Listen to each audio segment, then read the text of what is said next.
En mars, le lycée se transforme en une course effrénée pour s'intégrer et ne pas finir l'année en mode paria. Woorim a l'impression d'être déjà à la traîne avant même le coup d'envoi, et pour couronner le tout, un type sort de nulle part pour lui mettre la pression. Le gars fait 2 mètres, a une tête à te faire payer une taxe pour le simple fait d'exister, et traite Woorim avec une assurance flippante. C'est le genre de type qui dégage une énergie super lourde et te gâche ta journée rien qu'en entrant dans le champ. Déjà dans le bus, Woorim ne peut s'empêcher de ressasser comment son année a foiré avant même le premier cours. Il est certain que ce géant est un aimant à emmerde et qu'il va pourrir la vie de quiconque aura le malheur de partager sa classe. Et comme le destin est sans pitié, au moment de présenter le nouvel élève, il s'avère que c'est le même gars qui le poursuivait. Il se présente sous le nom de Park Hae-jun et les rumeurs commencent aussitôt à circuler. On dit que c'est un redoublant de 20 ans qui vient d'un transfert forcé, le genre d'étudiant qui semble n'être là que pour rendre l'ambiance plus dangereuse. Hae-jun ne tourne pas autour du pot et s'assoit juste à côté de lui pour finir de bousiller ses plans. Woorim tente une manœuvre désespérée pour passer devant en prétextant qu'il ne voit pas bien le tableau. Mais il finit par se griller tout seul, un camarade le balance en criant que ses lunettes sont purement esthétiques et n'ont aucune correction. Au final, il ne lui reste plus qu'à se résigner à cohabiter avec son nouveau pire cauchemar. Woorim est sur les nerfs, convaincu que son meilleur plan est d'ignorer le nouveau et de prier pour qu'il ne le remarque pas. Le problème, c'est qu'il ne peut pas s'en empêcher, et le fixe comme s'il était une bête curieuse, jusqu'à ce que l'autre le capte, avec un regard qui te fait chuter la tension en une seconde. Park lui demande ce qu'il a à mater avec un air si peu aimable que ça te donne envie de demander ton transfert immédiatement. Sous le coup de la peur, Woorim manque de s'étouffer, mais tente de sauver la face avec un sourire plus faux qu'un jeton en plastique. Il se dit que le mieux pour briser la glace est de le saluer. Mais son salut sort avec une telle timidité que l'atmosphère en devient insupportable. Park ne prend même pas la peine de répondre, il reste là, immobile, à le toiser avec mépris, tandis que le pauvre Woorim sent son premier jour viré au film d'horreur. Soudain, le colosse lui demande s'il ne le reconnaît pas. Woorim fouille dans sa mémoire et se rappelle leur accrochage dans le bus. Dès qu'il essaie de l'évoquer, le redoublant regrette d'avoir parlé et le coupe net, il doit tout oublier. Bref et direct, le gars n'a aucune envie de socialiser. C'est alors que la prof arrive et appelle Woorim dans le couloir pour lui demander un service. Il se trouve que Park a 2 ans de plus que les autres et l'enseignante craint qu'il ait du mal à s'intégrer vu son passif. Woorim réalise qu'il doit maintenant jouer les babysitters pour un type qui semble prêt à t'arracher la tête au moindre regard de travers, mais il a un déclic. Il sait que s'il note ça dans son dossier scolaire, comme un cas de résolution de conflit, les portes de l'université vont s'ouvrir toutes seules. Peu de choses hurlent autant leader né que de survivre un semestre entier en étant le binôme d'un délinquant juvénile potentiel. Avec son avenir assuré, la peur passe au second plan. Il retourne en classe en se sentant l'âme d'un médiateur de l'ONU. Il s'approche de Park avec assurance et lui propose de lui faire visiter le lycée pendant le déjeuner. Le redoublant le fixe avec ses yeux de requin et lâche un pigé qui sonne plus comme une menace qu'autre chose. Woorim sourit en façade, mais intérieurement, il prépare déjà son testament. Il sait très bien qu'il vient de se jeter dans la gueule du loup et que ça finira par lui péter à la figure. Woorim avait la tête davantage tournée vers le festin de midi que vers ses bouquins, mais sa joie fut de courte durée. D'un coup, il se retrouve plus seul qu'un naufragé sur la Lune, même la planète entière ne suffirait pas à illustrer à quel point il est au bout du rouleau. Le voilà, assis à côté d'un camarade qui a l'air de dormir les yeux grands ouverts. Et pour couronner le tout, même sa coupe de cheveux dégage une aura sinistre. Woorim a pourtant tout essayé pour briser la glace et se mettre dans sa poche, allant même jusqu'à lui offrir un bonbon, mais l'autre malpoli l'a remballé sans ménagement. Le mec dégage une énergie super pesante et possède un regard qui te glace le sang. À peine Woorim a-t-il osé le dévisager une seconde que l'autre a réagi comme s'il avait des yeux derrière la tête, lui demandant ce qu'il matait. Le colosse se lève avec une nonchalance totale et le presse de déguerpir au plus vite. À la cantine, Woorim tente de négocier pour que ses potes puissent les rejoindre demain afin de ne pas mourir d'ennui, mais il se prend un non tellement sec que sa vie sociale vient de s'effondrer en une seconde. Il reste là, avec son sourire forcé et un appétit qui a totalement disparu. Maintenant, il doit jouer les guides touristiques, expliquant que la fondation croule sous le fric et qu'ils ont installé des distributeurs partout juste pour claquer le budget. Pour en finir avec cette corvée, il tente le tout pour le tout et lui demande son numéro au cas où. L'autre, qui semble vivre au 19e siècle puisqu'il prétend ne pas utiliser de portable, lui tend l'appareil comme s'il s'agissait d'une brique. Woorim prend le téléphone et n'en croit pas ses yeux, le truc est à nu, sans coque, et n'a pas la moindre application sociale installée. Il lui demande s'il sort tout droit de l'Air Joséon, parce que le gars a vraiment l'air de vivre dans une bulle. Hae-jun le fixe avec son habituel air patibulaire pendant que le gamin enregistre le contact, les nerfs à vif.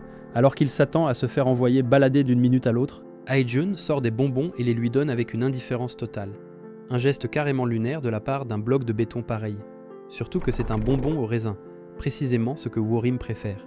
Woorim ne se souvient même pas avoir mentionné ses goûts, il les lui a filés comme ça, sans prévenir, le laissant hésiter entre le remercier ou appeler la police. Le moment le plus gênant arrive sur le trajet du retour. Dans le bus presque vide, le type choisit de s'asseoir pile à côté de Woorim. Avec sa carrure d'armoire à glace, il finit par l'écraser contre la vitre, annihilant tout son espace vital. Tentant de briser ce silence de plomb, le garçon lui demande où il habite, espérant une réponse brève pour passer à autre chose. Mais comme Hae-jun est un type étrange, il lui déballe tout jusqu'au numéro d'appartement, comme s'il déposait une déclaration officielle. Woo-rim n'en demandait pas tant, mais il essaie quand même de l'aider en lui indiquant l'arrêt le plus proche pour lui éviter de trop marcher. L'autre ne montre pas grand intérêt, même s'il finit par accepter le conseil juste au moment où Woo-rim pensait parler à un mur. Sachant qu'il va devoir se coltiner ce personnage tous les jours, le gamin va devoir sérieusement revoir son emploi du temps. Une fois chez lui, Woo-rim doit subir les interrogatoires de sa sœur Ji-hye. Elle va droit au but et lui demande s'il se fait racketter ou s'il se prend pour le héros d'un shoujo avec son air totalement paumé. Ne sachant pas comment lui avouer que son harceleur est un redoublant de 20 ans qui lui offre des sucreries, il décide de piquer le vélo de sa sœur pour éviter de le croiser dans le bus. Elle pique une crise parce qu'il lui emprunte sans demander la permission, et Woo-rim lui sort le baratin habituel comme quoi il veut se reprendre en main et mener une vie plus saine. La jeune fille le regarde avec un air dubitatif et le prévient qu'il a intérêt à ne pas abandonner le vélo sur le bas-côté au premier signe de fatigue. Woo-rim démarre très confiant, persuadé que 20 minutes de vélo ne sont qu'une formalité, mais il a oublié un détail crucial. La Corée n'est faite que de collines et de bitume. Dès la première pente, il sent qu'il va y rester. Ce n'est plus une rue, c'est un mur vertical. Il est à 2 doigts de faire demi-tour pour prendre le bus. Mais la navette scolaire le dépasse en trombe comme si elle se foutait de sa gueule. Il n'a plus le choix, c'est pédaler ou crever sur place. Il entre finalement en classe en traînant les pieds, livide, les poumons en feu et à bout de souffle. C'est pile à ce moment-là que Hae-jun déboule et lui demande ce qu'il fabrique dans cet état. À bout de souffle, Woo-rim tente de sauver les meubles en lui sortant qu'il est venu à vélo par pure conscience écologique. Hae-jun le dévisage avec son habituel regard de marbre avant de lui lâcher, sans la moindre émotion, que sa condition physique est une véritable catastrophe. Le genre de type charmant qui t'aide à te relever juste pour t'expliquer en détail pourquoi tu es un bon à rien. Pas le temps de râler, c'est l'heure du cours de sport. Hae-jun est déjà sur le terrain, seul, en train de shooter, et notre gars y voit l'occasion rêvée de regagner un peu de dignité. Il s'approche, crâne un max, et le défie en 1 contre 1. Il est persuadé d'avoir encore le niveau de l'époque où il était le roi du bitume dans son quartier. Il veut lui montrer qui est le patron. Il se paie même le luxe de demander à l'armoire à glace s'il veut un avantage. Pauvre naïf, il n'a aucune idée de ce qu'il attend. Le colosse accepte, mais à une condition, pas de traitement de faveur, on joue d'égal à égal. Woo-rim ricane, pensant qu'il va lui mettre la misère, mais dès le coup d'envoi, la réalité le frappe de plein fouet. Hae-jun n'a aucune pitié. Woo-rim a voulu jouer les défenseurs, mais il a fini au tapis dès le premier impact contre le physique de l'autre. Le type est un mur de muscles avec une force surhumaine. J'ai cru me prendre un camion, gémit-il en se relevant tant bien que mal. Visiblement, son Tour de France matinal n'était que l'amuse-bouche de son humiliation. Pour ne pas perdre totalement la face, Woo-rim propose un concours de lancer franc. Il se vend comme le Stephen Curry du lycée, mais le ballon rebondit sur le cercle comme s'il avait le dégoût. Le grand, lui, les enchaîne sans transpirer, comme si le panier était 3 fois plus large pour lui. C'est un massacre. Lessivé, Woo-rim file au vestiaire et tombe sur Hae-jun en train de retirer son t-shirt. Il reste pétrifié en voyant son dos, l'armoire à glace est couverte de cicatrices. Des marques de châtiment corporel qui ne viennent ni du sport, ni d'une chute de vélo. Ce sont les traces de blessures graves, de celles qu'on garde quand on survit à l'enfer. Woo-rim est glacé d'effroi. Il comprend que son nouveau camarade ne vient pas d'une autre école, mais d'un endroit dont on ne ressort pas indemne. Hae-jun vient d'un monde violent. Entre les flaques de sang et les types qui semblent sortir d'un film de mafia, le gamin réglait tout seul, sans jamais trembler. C'est un danger public qui essaie de se faire discret, mais avec sa tête de tueur, passer inaperçu dans la foule est un échec total. De retour au lycée, Woo-rim n'arrive pas à se sortir ces images de la tête. Pendant qu'il se change, il reste bloqué, se remémorant le moment où le grand l'a grillé en train de le fixer en plein milieu de la classe. Hae-jun lui avait demandé avec mépris ce qu'il reluquait comme ça, et Woo-rim avait failli mourir de honte. Car même s'il le terrifie, le physique du gars est impressionnant. Le tank l'a déjà catalogué comme le bizarre de service, et c'est logique, le pauvre manque tellement d'instinct de survie que ça en devient flippant. À la fin des cours, Woo-rim est au bout du rouleau. Il galère à ouvrir le cadenas de son vélo avec ses dernières forces. C'est là que Hae-jun surgit pour achever de lui griller les neurones, il l'écarte sans ménagement, s'empare du vélo et lui ordonne de grimper derrière. Woo-rim obéit sans broncher, il se dit qu'il vaut mieux le laisser faire plutôt que de risquer de l'énerver. Hae-jun pédale comme si le vélo était un jouet, tandis que Woo-rim s'agrippe à sa taille, rouge comme une pivoine. Le grand râle parce qu'il bouge trop et lui demande s'il est en train de danser ou quoi, en le prévenant de rester tranquille s'il ne veut pas finir au fossé. En le déposant, il lui lâche le conseil du jour demain, prends le bus si tu ne veux pas te tuer à la tâche. Woo-rim le regarde s'éloigner, perplexe. Il ne sait pas si le type est sympa ou s'il a juste eu pitié de le voir dans un tel état. Quoi qu'il en soit, aujourd'hui, il s'est épargné le trajet. Woo-rim est au bout du rouleau, il lance le chrono, lâche un énorme bâillement et s'avoue que le stress des concours lui a complètement grillé les neurones. Tant pis, il laisse le problème de l'examen au Woo-rim du futur et jette l'éponge pour ce soir. Le lendemain, en arrivant au lycée, il a un mal fou à réaliser ce qu'il a sous les yeux. Il essaie de nier l'évidence, mais impossible d'ignorer le nouvel élève. Hae-jun est là, couvert de bandages, avec une tête de déterré qui laisse penser qu'il fait tueur à gages sur son temps libre. En plein cours, le prof l'envoie au tableau pour résoudre un exercice. Woo-rim s'attend déjà au carnage, mais le gars se met à écrire comme s'il avait Wikipédia infusé dans le crâne. Il plie tout le chapitre sur l'anatomie avec une précision chirurgicale, laissant la classe entière sans voix. Hae-jun se contente de dire qu'il est crevé et retourne s'asseoir, après avoir humilié tout le monde sans même forcer. Woo-rim panique. Il refuse d'accepter que ce type soit aussi doué alors que les autres triment comme des malades pour décrocher un pauvre 10. Notre héros se retrouve seul, à ruminer son pain et sa dignité blessée. Il se persuade que ce qu'il n'a pas en talent, il le compensera à la sueur de son front en s'acharnant sur ses bouquins jusqu'à l'épuisement. Mais soudain, Hae-jun surgit comme une ombre derrière lui pour lui pointer une erreur dans son cahier. Le pauvre manque de faire un arrêt cardiaque, ce type a le don de se pointer au pire moment. Hae-jun lui balance un truc à grignoter pour éviter qu'il tombe dans les pommes et se met à scruter ses notes d'un air menaçant. Il lui fait remarquer ses erreurs de débutant avec un sérieux glacial. Il s'avère que le nouveau est un pur génie, et il lui sort la proposition la plus improbable, il propose de l'aider à réviser. Mais avec sa dégaine de psychopathe, On ne sait pas s'il lui offre un cours particulier ou s'il le prévient qu'il est le prochain sur sa liste s'il n'a pas la moyenne. Oula, c'est un grand malade ce gars. Il est passé de petites frappes à prof en un clin d'œil. Et tout comme lui qui vise juste pour corriger les erreurs de débutants, soyez tout aussi précis et lâchez un gros coup critique sur le bouton like. abonnez-vous pour ne pas finir avec le cerveau cramé et dites-moi en commentaire quel manoir je devrais vous raconter la prochaine fois. Allez, à plus. La première partie s'était terminée sur Hae-jun et son fameux pacte d'études. C'est comme un souffle chaud qui vient vous effleurer la peau. Accrochez-vous, parce qu'aujourd'hui, cette proximité va nous couper le souffle. C'est ainsi que commence le deuxième chapitre de Nos cœurs à l'unisson. Hae-jun dit que sans but, on n'arrive à rien, alors tracez votre route en vous abonnant, lâchez un like et dites-moi en commentaire si vous arriveriez à rester concentré avec une telle armoire à glace dans votre dos. Allez, c'est parti. Hae-jun a attaqué la journée en préparant une montagne de travers de porc, comme s'il devait nourrir tout un régiment. Woo-rim le regarde de travers qui s'envoie un truc aussi lourd à 7h du mat, mais le gars est déjà à fond, branché sur 220 volts. Avec son tablier, il se prend carrément pour un chef étoilé, même sa mère est aux anges. Faut dire que c'est limite meilleur que ce qu'elle cuisine d'habitude. En vrai, Hae-jun sait qu'il va avoir besoin de force pour ce qu'il attend, parce qu'aujourd'hui, les révisions, c'est sacré. Le gamin est resté scotché pendant que l'autre lui imposait son emploi du temps sans lui laisser le choix. Alors maintenant, il fonce au lycée parce qu'il sait qu'avec Hae-jun, le moindre retard ne passera pas. Une fois en classe, la séance commence direct et le grand impose ses règles d'entrée de jeu. Woo-rim voulait se débarrasser des maths en premier, mais l'autre l'a stoppé net dans son élan. « File-moi le bouquin d'anglais d'abord », il lui lâche d'un ton qui te coupe toute envie de discuter. C'est dingue de voir un mec qui a une tête à sortir d'une bagarre de supporters être aussi studieux et exigeant. C'est un intello coincé dans un corps de videur. Quand Woo-rim lui demande par curiosité comment il en sait autant, l'ambiance devient pesante en une fraction de seconde. Hae-jun lui lance un de ces regards qui te glace le sang et lui répond simplement qu'il a bossé dur parce qu'il avait un objectif. Le voilà, tout mystérieux avec son pansement sur la tronche, à donner des leçons de vie au pauvre Woo-rim tout en lui faisant bouffer de la grammaire. Le message est clair sans but, on n'arrive à rien, et Hae-jun n'hésite pas à lui rappeler avec une expression qui montre bien qu'il n'est pas là pour enfiler des perles. Woo-rim décroche un instant, envahi par une vague de nostalgie. Il repense à l'époque où il était petit et qu'il avait des notes parfaites, avec son vieux qui l'encensait comme si c'était un génie. Dommage pour lui, Hae-jun n'est pas d'humeur pour les souvenirs larmoyants, il le ramène sur terre d'un coup de pression et lui ordonne de se concentrer, parce que c'est pas ses diplômes de primaire qui vont l'empêcher de rater son année d'anglais. Plus tard, dans la salle, les jeunes retournent tout jusqu'à ce qu'ils tombent sur le papier, tant attendu la liste pour la fête du sport. C'est la bouffée d'air frais pour tous ceux qui détestent les bouquins et cherchent une échappatoire. Woo-rim capte que la date approche à grands pas et, même s'il a zéro envie de bouger, il comprend que le chaos est inévitable. C'est déjà le bordel habituel des compètes dans la classe. Tout le monde s'arrache les maillots et les récompenses, ça hurle comme si leur vie dépendait d'un match de quartier.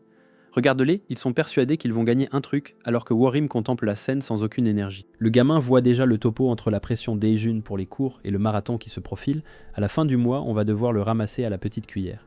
Woo-rim essaie tant bien que mal d'organiser la classe pour le tournoi, mais comme d'habitude, tout le monde s'en fout royalement. Les gars sont plus occupés à déconner qu'à se concentrer sur le jeu. Et il faut qu'un autre se mette à hurler un bon coup pour que le pauvre délégué puisse enfin en placer une. Woo-rim finit par se faire envoyer sur le terrain de foot sous prétexte qu'il a la tête de l'emploi, et il accepte avec cette résignation qui est devenue sa marque de fabrique. Mais les choses se corsent quand il tombe sur le nom de Hae-jun dans la liste. Le mec est un véritable tank humain, Woo-rim, c'est pertinemment que l'envoyer sur le terrain frise l'acte criminel. Le problème, c'est que personne ne veut approcher une telle armoire à glace. Comme tout le monde flippe de finir piétiné et refuse de l'avoir dans son équipe, Wurim décide de l'inscrire n'importe où, les adversaires n'auront qu'à prier pour survivre à l'impact. Évidemment, il y a toujours un râleur pour critiquer son sale caractère, mais Wurim tente de le vendre comme un mec juste un peu timide. Tu parles ? Timide comme un tremblement de terre, oui, mais il faut bien broder pour éviter qu'il ne finisse seul dans son coin.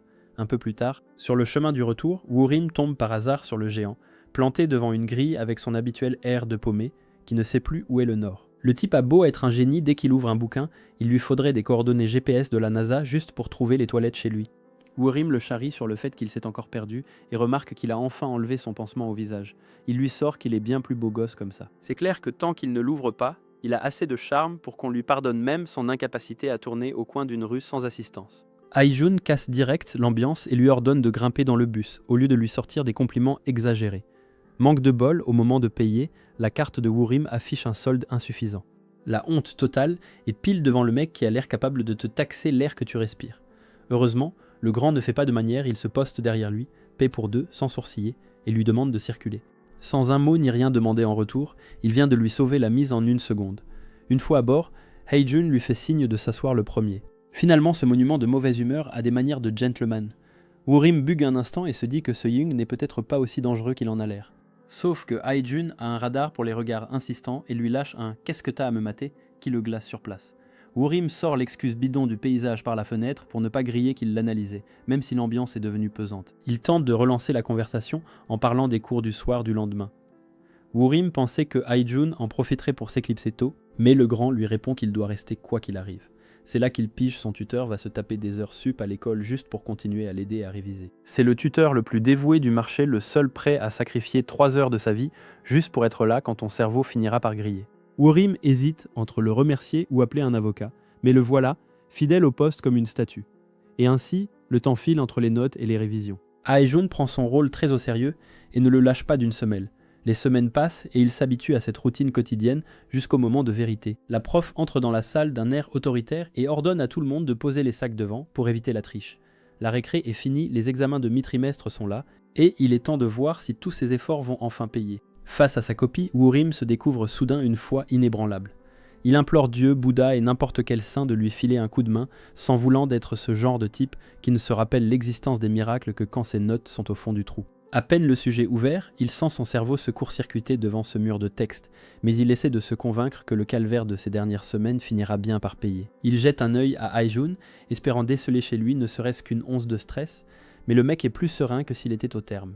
Soudain, l'armoire à glace se retourne et lui décoche un regard noir à glacer le sang. Wurim manque de se pisser dessus pour ce monstre. Cet examen n'est qu'une simple formalité. Le prof annonce la fin de l'épreuve et le gamin griffonne les dernières cases, le cœur battant à 100 à l'heure. À peine a-t-il rendu sa copie que le relou de service déboule pour comparer ses réponses, mais avant qu'il n'ouvre la bouche, Haejun se dresse derrière lui comme une ombre sortie d'un film d'horreur. Un simple « tu fais quoi ?» là suffit à le faire déguerpir à ce niveau-là. Ce n'est plus de la protection, c'est de la propriété privée. Pas le temps de fêter ça, son tuteur de cauchemar l'a déjà chopé par le col pour l'embarquer de force. Demain, reblote, et avec Haejun, les révisions ne s'arrêtent jamais. Wurim ne sait même plus comment il s'appelle, il a le cerveau en compote, et la simple vue d'un bouquin lui donne le tournis. Quand les examens se terminent enfin, il n'aspire qu'à une chose, dormir 12 heures d'affilée pour retrouver un semblant de dignité. Mais Haejun l'attend déjà avec son air sérieux habituel. Le pauvre gosse le regarde avec des yeux de chien battu, implorant un peu de pitié. Sauf que son tuteur est un homme de principe, s'il ne le laisse pas crever aujourd'hui, c'est uniquement parce qu'il a besoin qu'il soit en vie pour souffrir demain. Haejun finit par remarquer sa mine dévastée et comprend que s'il continue de lui mettre la pression, le gamin va lui claquer entre les doigts. Il décide de lâcher un peu de lest et lui annonce qu'ils en ont fini avec les livres pour aujourd'hui. Wurim manque de pleurer de joie. Jusqu'à ce qu'ils comprennent le piège, ils vont faire autre chose. Il ne faut jamais crier victoire trop vite avec ce type. Il le traîne direct au parc. Il s'avère que le géant a été inscrit à un tournoi de foot et qu'il ne sait même pas dans quel sens frapper le ballon. Haejun demande donc des cours particuliers à Wurim, persuadé que 2 ou 3 tirs au but effaceront par magie toutes les crasses qu'il lui a faites apparemment. Pour lui, 90 minutes de cardio suffisent à faire de vous un saint. Trop bon, trop con, le gamin finit par accepter l'entraînement. Pendant ce temps, chez Wurim, sa sœur se prélasse en attendant que la bouffe arrive. En entendant du bruit à la porte, elle se dit que son frère est enfin rentré pour la nourrir, mais quand elle déboule en mode détente, elle tombe nez à nez avec une armoire normande plantée au milieu du salon.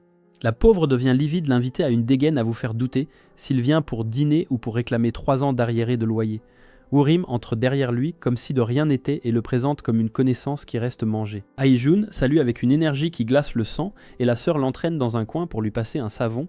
On ne ramène pas des gens sans prévenir, surtout un spécimen taillé pour démolir des immeubles. Elle est passée de la sieste tranquille sur le canapé à un char d'assaut, assis à sa table, le dîner s'annonce mouvementé.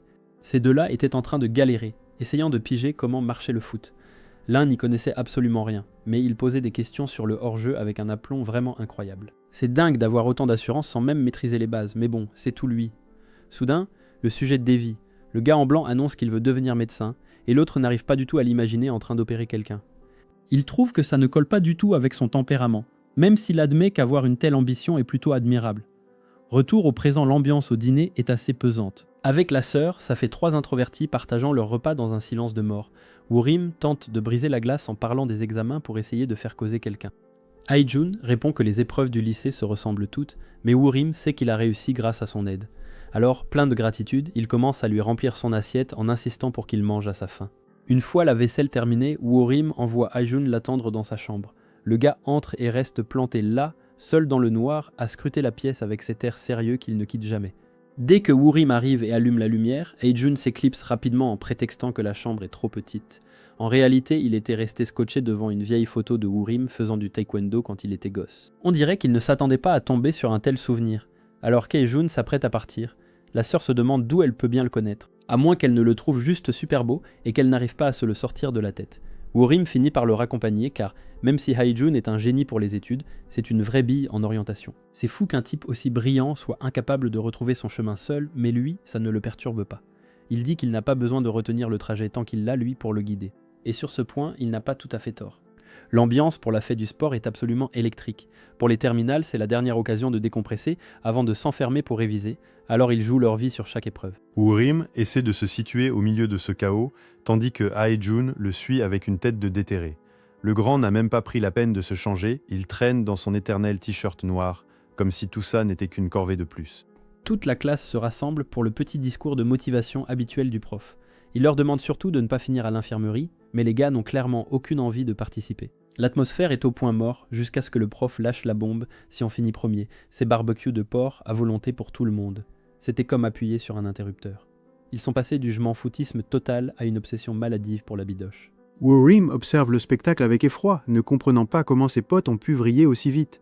Ils sont flippants, se dit-il en reculant d'un pas. Ça hurle viande, comme s'ils n'avaient pas mangé depuis un mois. Même les filles sont devenues intenables, prêtes à découper quiconque oserait se mettre entre elles et leur festin. Une fois sur le terrain, la dalle a fait son effet. La classe ressemblait à une armée marchant vers une boucherie. Hae-jun est entré en jeu, et même s'il ne bite rien aux règles, il se déplace comme un pro. Wurim n'en croit pas ses yeux, le mec enchaîne les buts sans sourciller. Il a juste regardé 2-3 vidéos et écouté les bases, mais il affiche déjà un 4 numéros au compteur. C'était un massacre. Hae-jun, c'est un athlète olympique infiltré dans un lycée, il a littéralement tout raflé. Wurim a du mal à suivre la cadence et se demande où ce grand malade puise toute cette énergie. Au final, le résultat était couru d'avance, la 2-5 finit sur la première marche du podium. Le trophée en main, la classe part en vrille totale. Chacun hurle sa commande comme si le menu était illimité, réclamant du râpe de riz ou des nouilles froides. Wurim les calme direct avant que la nuit ne tombe. Il les prévient que s'ils font les difficiles, ils ne mangeront rien du tout, parce que les restos vont être blindés. Il finit par trancher dans le vif, ce sera porc et riz pour tout le monde, et pour les boissons, on se débrouille à l'épicerie du coin. Wurim réquisitionne un camarade comme mule pour porter les bouteilles. Il gratte même sur la flotte en profitant des fontaines de l'école, un vrai génie de la pince. Mais au moment de passer à la caisse, il réalise qu'il manque le plus important. Où est passé l'as de l'équipe? Il n'a rien dit pour le repas, c'est là qu'il apprend que Hae-jun s'est déjà tiré sans prévenir personne. Apparemment, le mec a juste ignoré tout le monde pour rentrer chez lui, pile au moment où la montagne de viande gratuite arrivait. Le MVP de la journée s'est éclipsé sans fêter ça, sans un mot, prouvant soit qu'il a l'humilité d'un saint, soit qu'il préfère crever de faim plutôt que de passer 10 minutes de plus avec ses camarades. Une sortie légendaire. Hae-jun a fini par s'éclipser de la fête, mais Wurim, incapable de le lâcher d'une semelle, est parti à sa recherche. Il finit par le trouver, fidèle à lui-même, avec sa tête des mauvais jours qui semble crier sa haine pour l'humanité. Le grand gaillard se demande bien ce qu'il fiche là. Wurim tente de briser la glace en le félicitant pour son match, mais Hae-jun est complètement dans son monde. Il lui avoue qu'il ne se sentait pas à sa place avec les autres, et honnêtement, avec sa dégaine de tueur à gages, on voit direct qu'il ne risque pas de se fondre dans la masse. C'est là qu'il lâche une confession qui le laisse sans voix. Il trouve que la nourriture n'a aucun goût quand il mange seul. C'est un moment d'une honnêteté brutale, surtout venant d'un mec qui a l'expressivité d'un mur de briques. Mais avant que l'ambiance ne devienne trop mielleuse, Hae-jun coupe court et lui demande ce qu'il veut manger. Le marché est simple, soit ils dînent ensemble, soit Worim peut tracer sa route. Ils atterrissent dans un resto de grillades blindé à cause du festival. La serveuse les prévient d'emblée, le service va être une éternité, mais Hae-jun ne compte pas bouger d'un poil et entre s'installer. Worim le suit comme un petit chien, se demandant si c'est une invitation sympa ou s'il est à deux doigts de se faire réduire en bouillie pour l'avoir suivi. Il s'asseye et commande le menu spécial couple, parce que c'est moins cher. Worim accepte sans réfléchir, mais l'atmosphère devient plus pesante que jamais. Hae-jun le fixe avec une intensité qui, dans un autre contexte, serait prometteuse, sauf qu'ici, on a plutôt l'impression que ça va finir aux urgences. Hae-jun tire une tronche, comme s'il buvait du poison, tandis que Worim cherche désespérément un trou de souris où se cacher. Pour couronner le tout, on annonce que le plateau des amoureux est prêt. La viande arrive en forme de cœur et Hae-jun la dévisage comme s'il s'agissait de déchets toxiques. Worim essaie de jouer les galants en s'emparant de la pince avec assurance, mais le pauvre n'a absolument aucune technique. Il finit par servir un morceau de charbon digne d'une fouille archéologique. Hae-jun n'a aucune intention d'avaler ça s'il tient à ses dents. Le géant finit par perdre patience et prend le contrôle du grill, persuadé d'être un véritable expert. Il est sûr de son coup, mais quand il sert le premier morceau à Worim, le gamin manque de faire un arrêt cardiaque. La viande est tellement bleue qu'on pourrait presque la réanimer. Entre celui qui crame tout et celui qui te sert un truc encore vivant, ces deux-là sont un véritable danger pour la santé publique. Vaincu par le feu, il jette l'éponge et commande des nouilles froides pour ne pas repartir le ventre vide, profitant enfin du moment pour baisser la garde. Une fois dehors, Hae-jun lance l'invitation que personne n'attendait la prochaine fois. Ils iront dans un endroit où on leur cuit la viande. Worim reste scotché, il n'aurait jamais imaginé que le grand gaillard prévoyait déjà de le revoir. Mais leur chance est de courte durée car le ciel décide de leur tomber sur la tête. Worim tente de trouver un côté romantique à cette pluie, mais Hae-jun, lui, veut juste éviter de finir trempé comme une soupe. Le pauvre, il n'en loupe pas une. À peine avait-il mis un pied dehors que le ciel leur est tombé sur la tête. La météo leur avait menti effrontément. Ils se retrouvent là, plantés, à regarder le monde se transformer en marécage en un clin d'œil. Hae-jun, fidèle à son tempérament méfiant, ne comprend pas comment Worim peut encore faire confiance à une appli météo. Mais Worim est ailleurs, totalement hypnotisé par les cheveux de Hae-jun. On dirait que le géant est en guerre ouverte avec l'humidité, parce que sa tignasse se met à gonfler à vue d'œil. Il a toujours ce regard qui vous glace le sang, mais avec ses frisottis, on dirait un caniche qui vient de lécher une prise de courant. Hae-jun sent bien qu'on le juge et se renfrogne encore plus. Comme ils ne peuvent pas prendre racine devant le resto, ils piquent un sprint vers l'épicerie du coin. Manque de bol, ils arrivent trop tard plus un seul parapluie en rayon. Tout le quartier a dû avoir le même réflexe. Hae-jun, qui a horreur de ressortir d'un magasin les mains vides, attrape un paquet de bonbons gélifiés. C'est une attention presque mignonne qui jure avec sa tête de brute. Au fond, c'est un bon gars le genre à t'acheter des sucreries pour que t'aies un truc à mâcher pendant que tu te les gèles sur le trottoir. Dehors, c'est le déluge, ça tombe à seau. Hae-jun sait pertinemment que s'il tente de monter dans le bus dans cet état, le chauffeur va les dégager à coups de pompe pour ne pas tremper tous les sièges. Worim commence sérieusement à claquer des dents quand c'est là qu'il lâche la proposition que Worim n'aurait pas imaginé en 1000 ans aller chez lui, vu que c'est juste à côté. Le gamin est en plein court-circuit. Jamais il n'aurait pensé finir dans le repère du redoublant le plus intimidant du lycée. Mais Hae-jun n'est pas du genre à attendre une réponse. Il balance sa veste bleue sur leurs deux têtes, l'attrape par l'épaule et il détale comme si leur vie en dépendait. Sous ce toit de fortune, partageant le peu de chaleur corporelle qu'il leur reste, Worim trouve que le moment a un petit côté spécial. Hae-jun, lui, est trop occupé à ne pas s'étaler dans une flaque et se contente de lui hurler de presser le pas. On dirait une scène de drama coréen, mais sans les filtres de lumière et avec une forte odeur de chien mouillé. Il ne leur reste qu'à courir en priant pour que leurs poumons tiennent le coup jusqu'à demain. Ils arrivent enfin à l'immeuble et les portes de l'ascenseur s'ouvrent sur deux types qui ont l'air de sortir tout droit du fond d'une piscine. Worim est dépité. Son idée de balade romantique a fini en naufrage total. Hae-jun, lui, n'en a que faire du mélodrame, il veut juste arrêter d'inonder le couloir. Il lui balance la vérité en pleine poire, à quoi ça te servirait un parapluie maintenant. T'es déjà une éponge humaine. Ils entrent dans l'appart et l'aîné, toujours aussi direct, lui ordonne d'aller se doucher pendant qu'il lui déniche des fringues propres. Mais attention, même les plus durs ont leur faille, l'armoire à glace, se prend un vieux tapis et manque de s'étaler comme une crêpe contre la porte. Il devient rouge comme une pivoine et l'envoie chier vers la salle de bain pour masquer sa honte. Worim jette un œil partout et remarque que l'endroit est plus vide que le frigo d'un étudiant en fin de mois. On dirait un appart témoin ou un Airbnb pas encore meublé. Hae-jun vit seul, sans aucune trace de famille, ce qui renforce son côté loup solitaire, mais avec les charges payées à l'heure. Hae-jun lui tend de quoi se changer et le garçon est surpris de voir que la garde-robe de son hôte contient des couleurs qui ne sont pas du noir corbeau. Pendant qu'il se débarrasse des litres de flotte qui lui collent à la peau, le maître des lieux s'occupe du linge mouillé. En sortant, Worim découvre un salon si minimaliste qu'il n'y a même pas de télé. L'endroit ressemble à une coquille vide. Soudain, son regard se pose sur un bouquet de roses bleues, un détail bien trop délicat pour quelqu'un avec une tête de tueur à gages. C'est tout lui, et pourtant Worim ne peut s'empêcher de sentir que quelque chose cloche. Alors qu'il essaie de comprendre ce contraste, Hei-jun réapparaît, une serviette sur la tête en lui lançant un regard qui coupe l'herbe sous le pied. L'ambiance devient soudainement très étrange. Ouf, quel final sous haute tension, et sacrément arrosé. Puisque le héros est déjà une véritable éponge humaine, allez donc absorber ce bouton like une bonne fois pour toutes. Abonnez-vous pour ne pas manquer le prochain chapitre et dites-moi en commentaire quel autre manhwa vous aimeriez voir sur la chaîne. Allez, à la prochaine!